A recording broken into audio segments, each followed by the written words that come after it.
Hey, I just getting ready for a little rant here about an old Tacoma. And this was a bit of a Frankenstein. It had a bed from I think a 96. That's a 2001 with a little 4-cylinder 5-speed. Tacoma people realize that that tailgate is from the first wave of the first generation, and they changed it, I guess, in the after 2000 or 1999, whatever. But my rant's about not really about fixing it.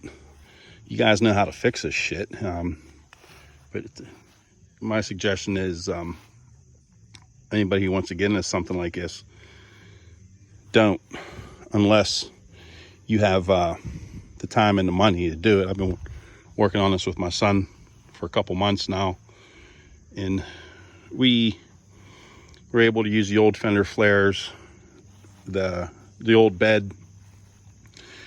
We cosmolined and fluid filmed and greased almost everything on this. We still got to do the rockers before winter. Probably going to try to keep this in the garage so it don't get worse.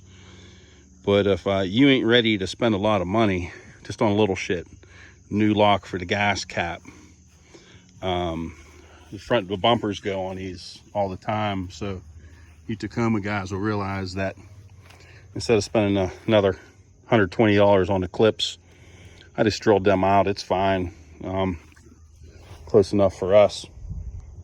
But you know, if you see one of these, you always wanted one, boy, you better make sure you crawl underneath and smack that frame with a hammer, and hopefully you got something good. We're thinking about selling this already.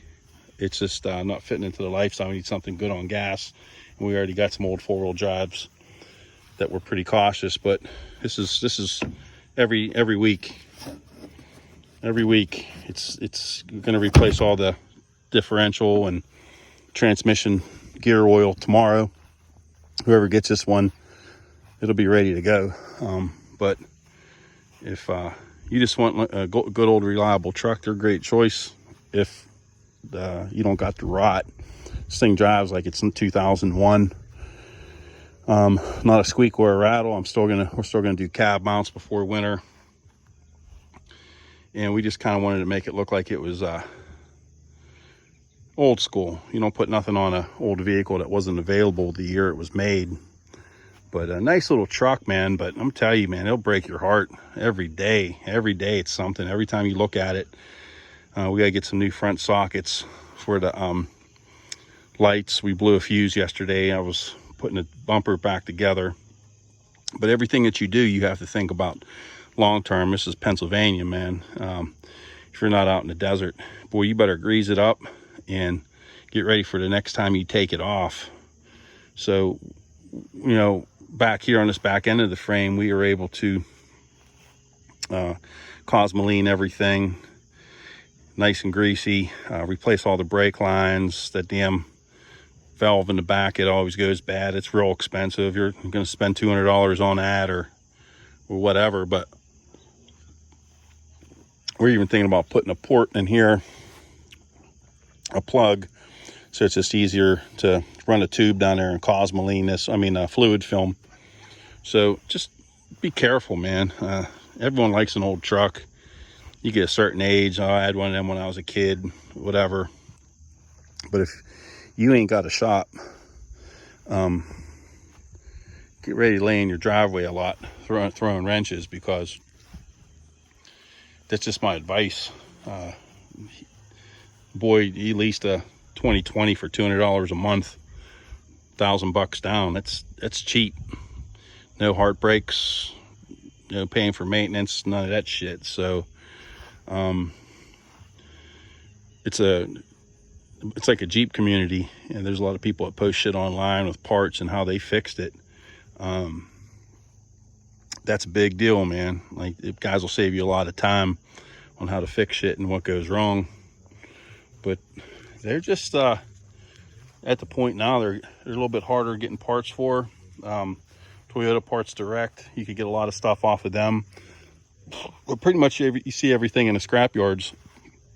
It's really hard to get body panels. You might be able to get a transmission or a transfer case and get away with getting some parts, but for the most part, these things are done, man. The frames really wiped us out, and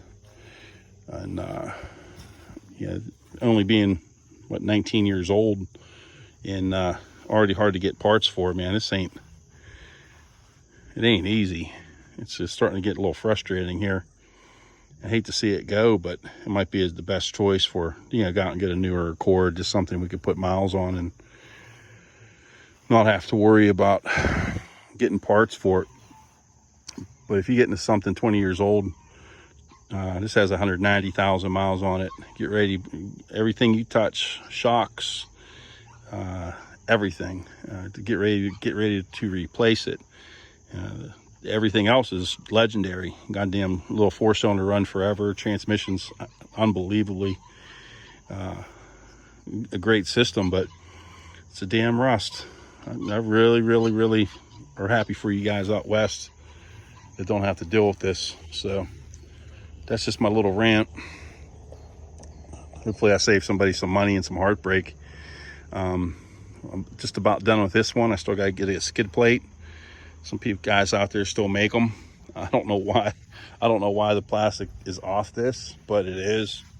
So we'll get a nice piece of stainless under there, or aluminum, whatever, and another couple $100 more. Hopefully we're done. And if he does sell it, we ain't got no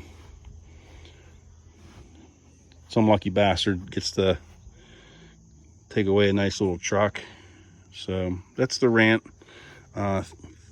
Thank you, Toyota people, and put this shit online and tell me how to fix it, because that's priceless. I need to start doing it more.